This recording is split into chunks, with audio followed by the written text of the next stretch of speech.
जब भी किसी व्यक्ति के कार्य में अहम भाव प्रबल हो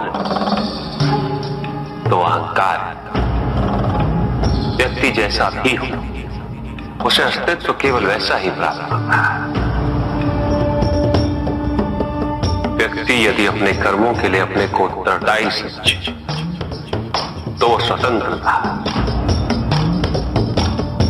जब तक व्यक्ति किसी और को उत्तरदायी समझेगा तब तक वो निर्बल रहेगा। व्यक्ति यदि ये सोचे कि उसके दुख का कारण कोई और है तो सुखी कैसे रहेगा? यह असंभव है, क्योंकि दूसरों को परिवर्तित करना उसके वश में। वो तो केवल अपने आप को परिवर्तित कर सकता है। यही एक स्वतंत्रता है उसके पास। जो पीड़ा है, जो कष्ट है, वो व्यक्ति के अपने फल है, अपने निर्णय के फल। और जिस दिन वो अपने निर्णय परिवर्तित कर दे उसी दिन उसके जीवन में परिवर्तन भी आता है। जिन्होंने जीवन के प्रति घृणा सिखाई उन सभी व्यक्तियों ने पृथ्वी को नर्क बनाने में अपना योगदान दिया। इसलिए अधिकांश व्यक्ति अपने दोष, अपनी त्रुटियां और अपनी व्यर्थता को जीवन पर आरोपित कर मुक्त हो जाते हैं। उन्हें लगता है कि जीवन ऐसा ही होता है और उसके समक्ष वो विवश। वो ये नहीं समझते कि वो जिन प्रवृत्तियों को लिए वो प्रवृत्तियां दुख को जन्म देने वाली वृत्तियां हैं। वो अपनी अज्ञानता के गहराई से अनुभवी है और वो अपने अहंकार में ये स्वीकार नहीं कर पाते कि वो तो कुछ जानते हैं। अहंकार सर्वज्ञता का भ्रम उत्पन्न करता है। न जानने की स्वीकृति बहुत बड़ी विनम्रता है और वही पवित्रता भी है। हमें संसार में संतुलन को बनाए रखने पवित्रता के आधिक्य क्या व्यक्ति अपने को खो दे समझती है। व्यक्ति अपने को समर्पित कर दे, छोड़ दे अहंकार को तो भ्रम की इच्छा ही पूर्ण होती है और अभी भी वही फलित हो रही है।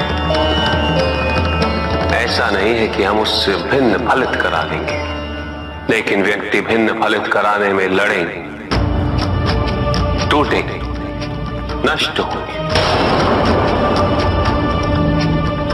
एक नदी में एक बार बाढ़ आ गई पुत्र। दो छोटे से तृण उसमें बह रहे थे और उसमें से एक नदी में तिरछा पड़ गया और वो बाढ़ को रोकने का प्रयास कर रहा था।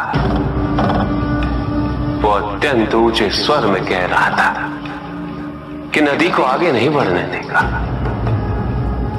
यद्यपि नदी तो बस बढ़ती ही जा रही थी। वो फिर ऊंचे स्वर में यही कह रहा था कि मैं इसे अवश्य रोकूंगा, यद्यपि रोक नहीं पा रहा था। नदी को तो उसके संघर्ष का कुछ भी पता नहीं चल रहा था, किंतु नदी को उसके होने या ना होने से क्या अंतर? उस कण के लिए तो यह अत्यंत महत्वपूर्ण था। उसका जीवन तो संकट में था।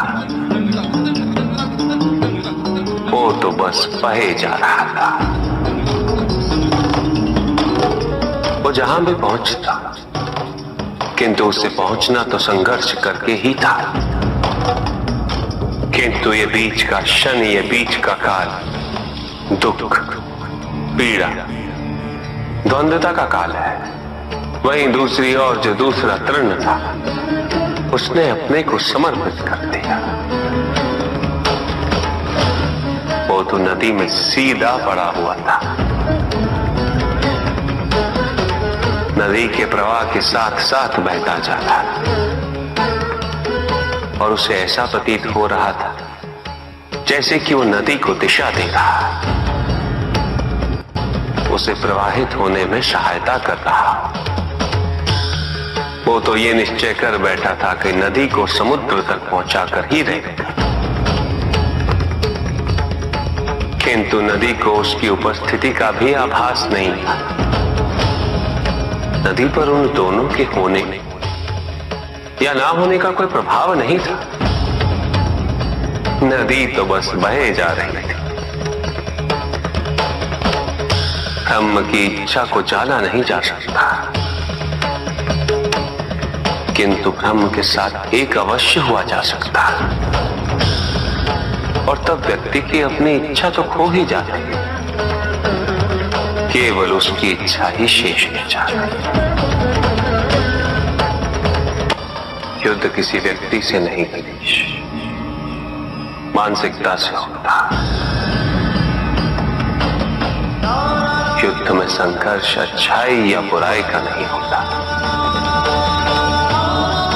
सभी में अच्छाई है और बुराई भी है पुत्र। युद्ध तो विचारधाराओं का होता है।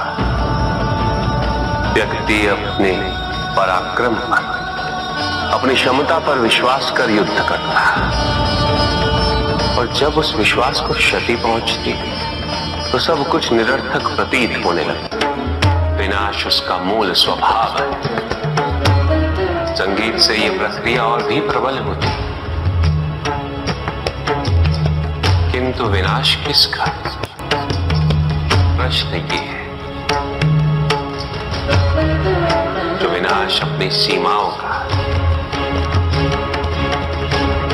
ताकि व्यक्ति अनंतता की ओर अग्रसर हो सके, तो ये विनाश आंतरिक है, और उसमें संगीत सहायक अवश्य होता। किंतु यदि मन संकीर्णता के बाहर ना आ पाए तो विनाश भारी होता, और संगीत इसमें भी सहायक होता है।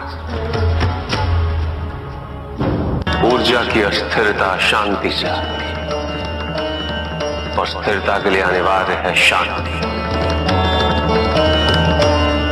अस्थिरता तो केवल अविश्वास से आती है।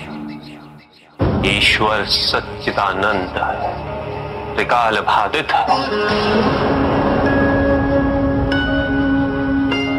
निरंतर ज्ञान के प्रकाश से प्रकाशित है, आनंद के सागर है।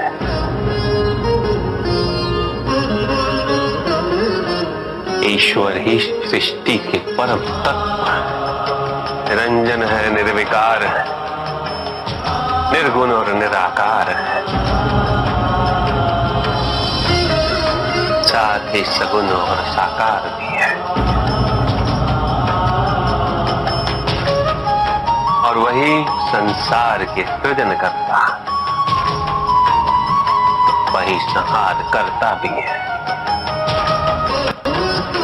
सर्वव्यापी, सर्व अंतर्यामी,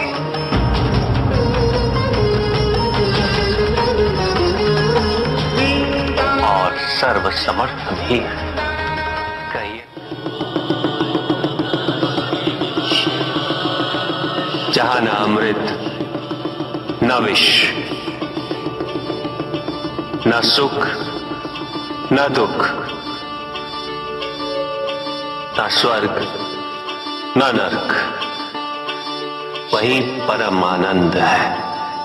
उसी परम आनंद तक की यात्रा है तुम्हारी। ये यात्रा आनंद के सानिध्य की है, ये यात्रा सानिध्य के आनंद की है। और इस यात्रा में मैं प्रतिपल तुम्हारे साथ, मैं ही तुम, हर आरंभ का मैं ही अंत हूं, और हर अंत सदैव मेरा ही आरंभ होगा।